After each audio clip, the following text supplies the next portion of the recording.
બાંગ્લાદેશ થોડા દિવસો પહેલા હિન્દુ યુવાનને ચોક વચ્ચે જીવતો સળગાવવામાં આવ્યો તે સંદર્ભે વિશ્વ હિન્દુ પરિષદ દ્વારા રાજકોટ ખાતે પૂતળા દહન કરી વિરોધ પ્રદર્શન કરવામાં આવ્યો.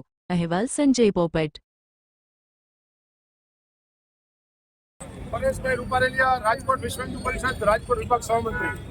બાંગ્લાદેશમાં જે હિન્દુઓ પર અત્યાચાર થઈ રહ્યા છે ત્યાંના જે ઇસ્લામિક લોકો છે જે હિન્દુઓને સેફ નથી રાખતા, ત્યાંના હિન્દુઓને સળગાવે છે જીવતા, એ સંદર્ભે અમે એનો વિરોધ કરીએ છીએ. તો તમારી અત્યારે જે તમે આ વિરોધ કરી એમાં સરકાર પાસેથી તમે માંગ કરો છો? અમારી માંગ એ છે કે આપણે બાંગ્લાદેશને ઉછેરવામાં આપણો બહુ મોટો હાથ છે. બાંગ્લાદેશને ત્યારથી બાંગ્લાદેશ બનાવ્યા ત્યારથી આપણે લોકો એને મદદરૂપ થઈ રહ્યા છીએ, બરોબર છે. તો ત્યારથી અત્યાર લગી આપણે અબજો રૂપિયા નહીં પાડે, તો એની ઉપર એવો દબાવ બનાવે કે ત્યાંના હિન્દુઓને સુરક્ષિત રાખે એ લોકો.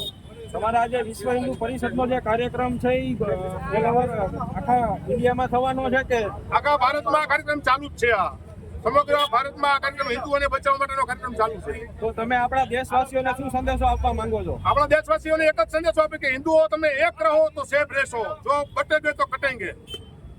જય શ્રી રામ. જય જય.